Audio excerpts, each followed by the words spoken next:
Hi JOCK fans, Steve ATHERTON here. Today I'm in the JOCK man cave, aka my living room, and I was going to do some softball hitting videos today, but it's like 100 degrees out in Phoenix, and I thought that wouldn't be so pleasant watching me sweat around in a batting cage. So I thought, you know what, I've got this dartboard here, why don't I talk about some darts today, give the people out there some tips and some drills to help you improve your game. Maybe you're playing against your friends, throwing 301 or playing cricket, and you're not quite as good as you want to be. Well, hopefully this video will help you out.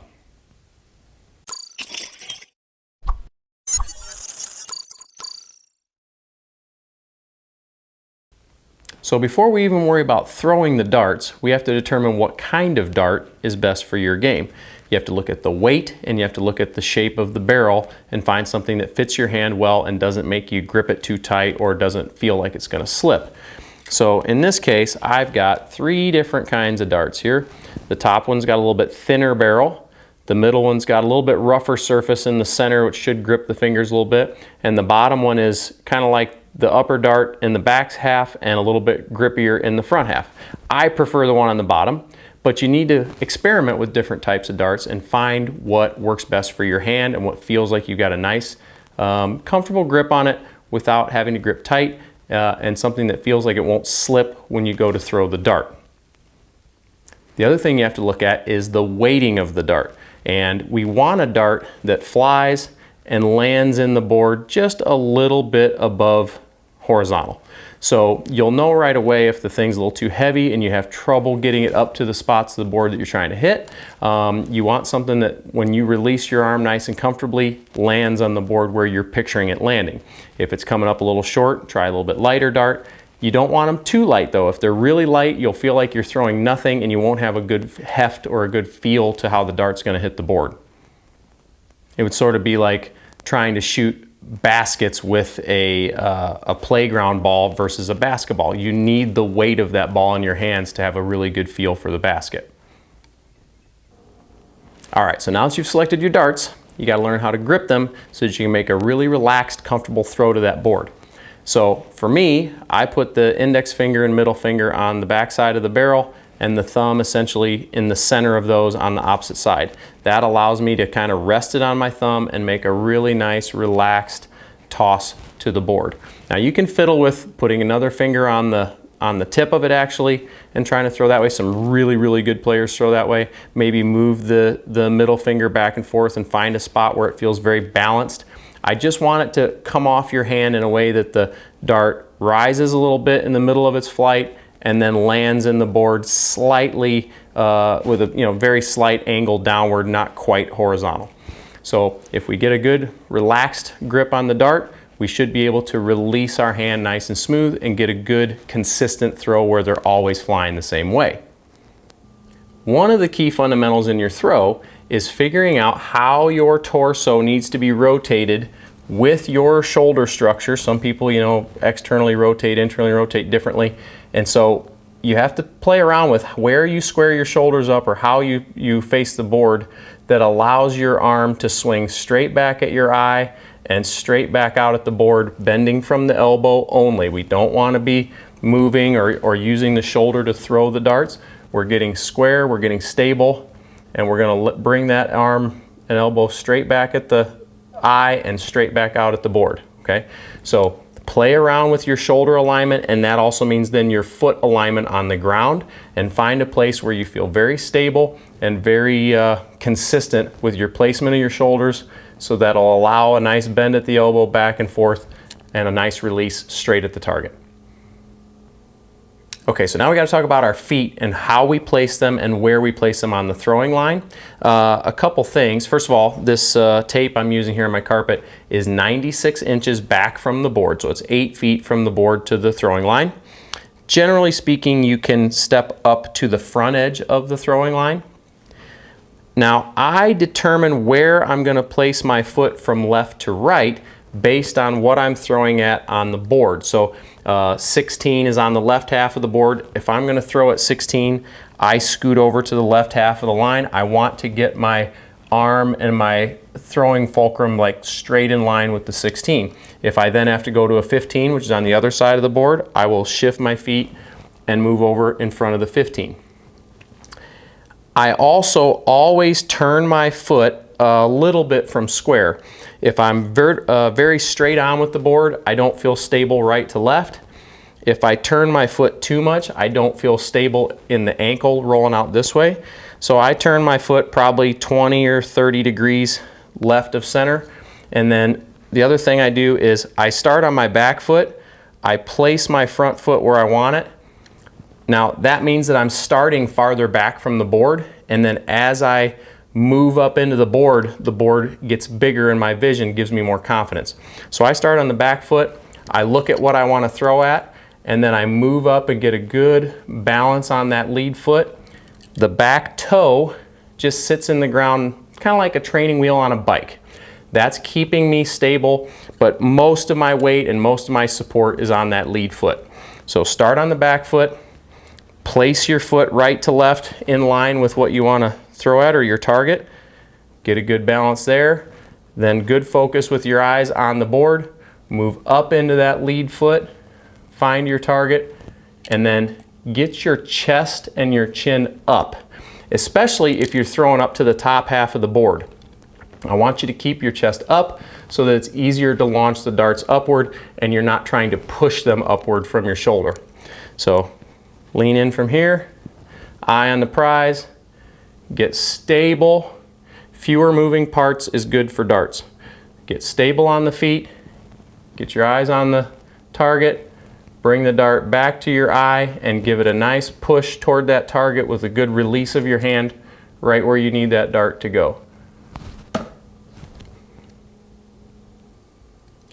When you're learning your technique, there are a couple different methods you can experiment with. There are world-class level dart throwers that do a couple different things.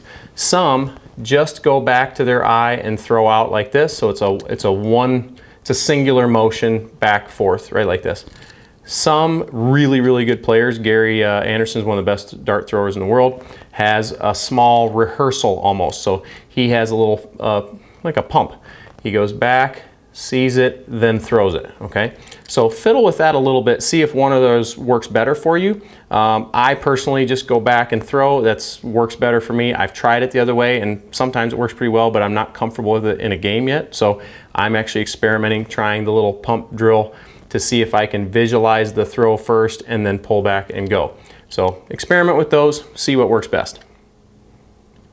Okay, so what we've gotten to in summing up all these little fundamentals is that we've got to pick a dart that matches our throw, we've got to grip it correctly, we got to get our body stable and oriented in such a way that we have a very consistent release of our arm toward the board, and consistency is the key. In so many sports we talk about in this channel, it's going to be about consistency. If you're shooting free throws in basketball, it's number of dribbles, it's how you use your legs, it's how you release the ball. If you're playing cornhole, it's how you set your feet, it's how you get the bags oriented. Everything the same every time. So when I walk up to the board, I judge where I'm going to put my feet. I always step the same. I always lean into the board the same. I always hold these other darts the same way. I'm trying to do things as consistently as possible so that I can throw the darts as consistently as possible. In target shooting, they have a saying, aim small, miss small. It's the same thing you want to apply to darts. So anytime you can bring your focus down to something really tiny, when you're trying to propel an object at it, whatever sport it may be, you're going to have a better margin for error than if you're aiming at something big. So for example, if you're trying to throw at a bullseye, when you're on one of those dimple boards in a bar, you can see the dimples from the throwing line. Pick the dimple in the dead center of that bullseye and focus on it and try to hit it.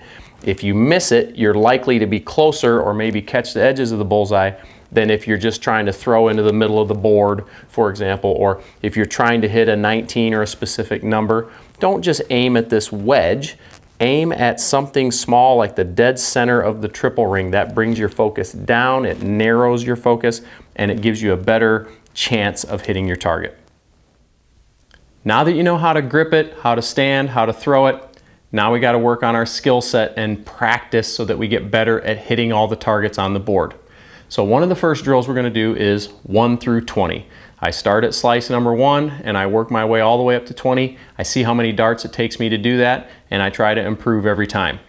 Then I turn around and I go from 20 back to 1. That's really good for cricket because you work on 20 through 15 a lot. So 1 through 20 on the way up, count how many darts. 20 back to 1, count how many darts. All right, I just did a quick round of the 1 through 20 drill. I did it in 34 darts, started very slow. I think it took me 2 full rounds to get past the number 2 and one more at least to get through 4. Then I got it rolling pretty good and started hitting my spots, and just that little bit of practice. So see what you can do there. 34 darts from 1 through 20. Another drill that's really helpful, especially when you play the game 301, is a drill I call add up to 65.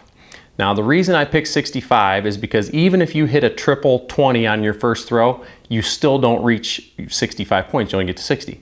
So you have to plan out all 3 darts, and you're trying to get a cumulative score of 65 for those 3 darts. Start there, and that will help you learn how to hit doubles if you need to hit doubles, or how to hit triples if you need to hit triples to get to a certain number. So the add up to 65 drill would look something like this. Now I will say before I start, I throw, in the game 301, I throw at 19 and triple 19 all the time, because my 2 errors only 2 slices away, 16 and 17, give me more points than if I'm throwing at 20.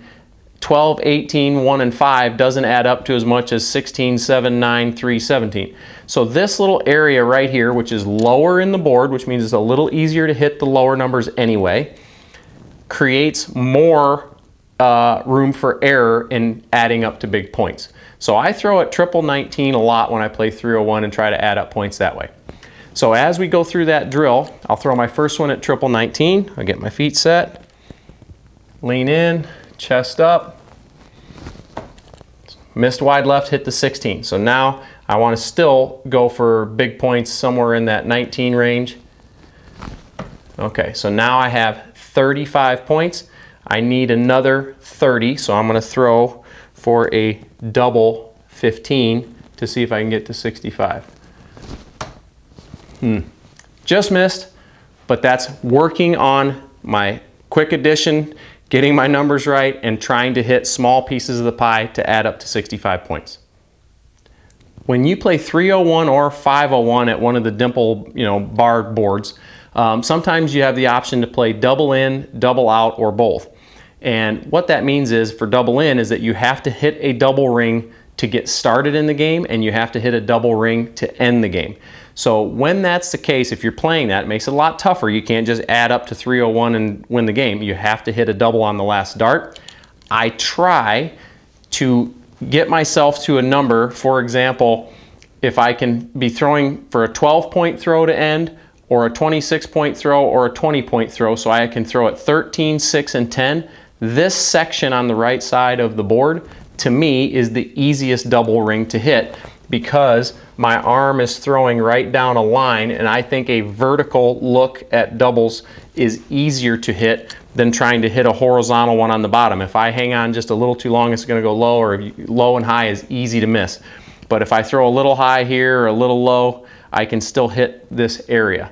So think through your score a little bit, and if you're getting good enough that you can hit some of those singles, you can add up to a score that will let you double out along the right side or the left side of the board. Those tend to be a little easier.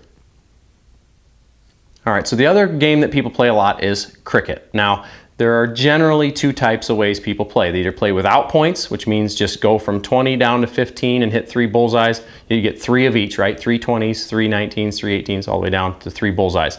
And it's the first one that closes all those out wins. Other times you play, it's points, which means if you haven't closed out 20s or don't have all 3 20s, and I get 5 of them, I gain 40 points. I've got my 3 that closes it out, and I get 2 more, which adds up to 40 points. If you're playing a point game, the key thing is that you have to stay ahead of the other player in points.